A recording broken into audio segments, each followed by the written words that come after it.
Yung na pamangkin ko, first time po namin pumunta ng Korea. So, excited kami kasi, kumbaga, hindi lang ho sa pagkakataon na silbi sa Panginoon, makapag-ministeryo, pero para sa amin yung makalabas ng Pilipinas at makarating sa bansa na never pa namin napuntahan is really something that's exciting. Kung hindi ho ninyo alam kung paano gumalaw ang Panginoon sa aming trip na ito, napakabuti ho ng Panginoon dahil itong si Jet, pamangkin ko ho, never pang nakalabas ng bansa. Ang kanyang pasaporte, live po ito, baka i-report tayo.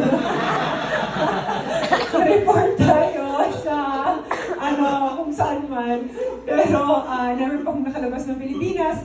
At ang kanyang pasaporte ay never pang nagamit sa labas ng Pilipinas. So, kumbaga, unang-unang tatak sa kanyang pasaporte ang Korea. Amen. So, nag-apply po kami. Nag-apply kami ng visa. Pagdating ko namin doon sa pag-a-applyan, kasi ang pamangkin ko ho, nag-freelance photographer po siya. So, kung sinabi namin, ang una namin chinek ay, siya ay self-employed. Yan, self-employed. So, pag self-employed pala, kailangan ng ITR, kailangan ng mga ganong dokumento para mapatunayan na meron siyang sariling funds, meron siyang tax and all that. Sabi namin, wala pa po siyang ganyan. Kakagraduate niya lang po last year. So, itong kanyang self-employment, bagong-bago po ito. So, sabi namin, ano gagawin natin? Di sabi nung nandun sa center, gusto niyo po, i-reprint niyo na lang yung section kung saan naka-check yung self-employed. Pwede niyo gamitin, pwede niyo sabihin, unemployed. So, nireprint po namin, nilagay namin unemployed. Kumbaga, wala talaga siyang trabaho, 24 years old, yan yung mga nagti-TNT. Pero, so, yun yung nilagay niya. Tapos, naglagay lang kami ng dokumento na pagpapakatotoo na kami ay family member at sasagutin ko, kumbaga, yung kanyang trip papunta dito sa Korea. So, dasal ho kami kung i-approve siya. Alam niyo ho, ang buti ng Panginoon, binigyan ho ako ng 5 years na visa. Wow. At binigyan ho siya ng single entry na visa. Ibig sabihin, for someone who has never gone to any country except Korea, and for someone na talagang pwedeng mag-TNT at binigyan ng visa ng Panginoon, may rason kung bakit ho kami binigyan ng Panginoon sa lugar.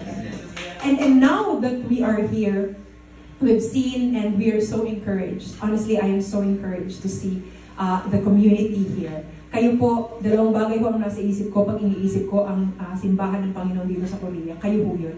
Una, kayo po ang ilaw at asin ng Panginoon dito sa lugar na ito. Kanina nag-uusap po kami ni Pastor. Sabi ko, grabe no, yung buhay po ninyo na para po lahat kayo ay modern day missionaries ng Panginoon. Siguro pinadala kayo ng Panginoon dito para sa trabaho. Wala tayong masyadong malaking oportunidad sa Pilipinas, dinala kayo dito. Pero in the grander scheme of everything, alam ng Panginoon kung bakit po kayo nandito.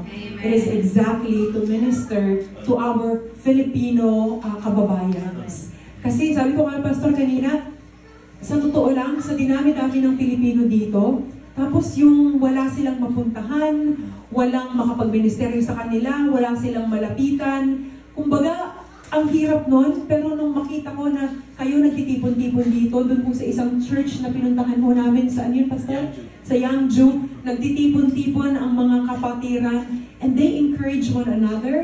You are the salt and light of our kababayans here in Korea.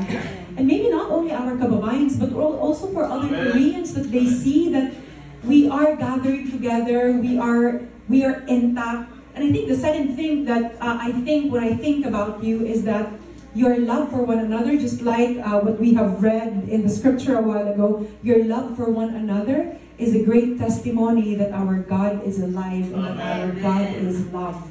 At sana po ipagpatuloy natin yun, yung pagmamahalan sa bawat isa, yung pag-uunawaan, yung pagsasama-sama, yung pagtutulungan sa bawat isa. That is such a great testimony of how good our God is. Kayo ay mga ilaw at asin kayo ay mga misyonaryo ng Panginoon na pinadala dito sa Korea para ho sa mga kababayan natin. Kung may mga ilan ho akong napuntahan na bansa, at ang karaniwan na sinasabi ng mga kapatiran, nag-aaway-away ang mga Pilipino dito. Kung sino ba yung mga Pilipino, sila pa yung nagsisiraan, sila pa yung hindi magkaunawaan, sila pa yung nagpapataasan. Pero iba ho yung pakiramdam na makasama kayo at makita.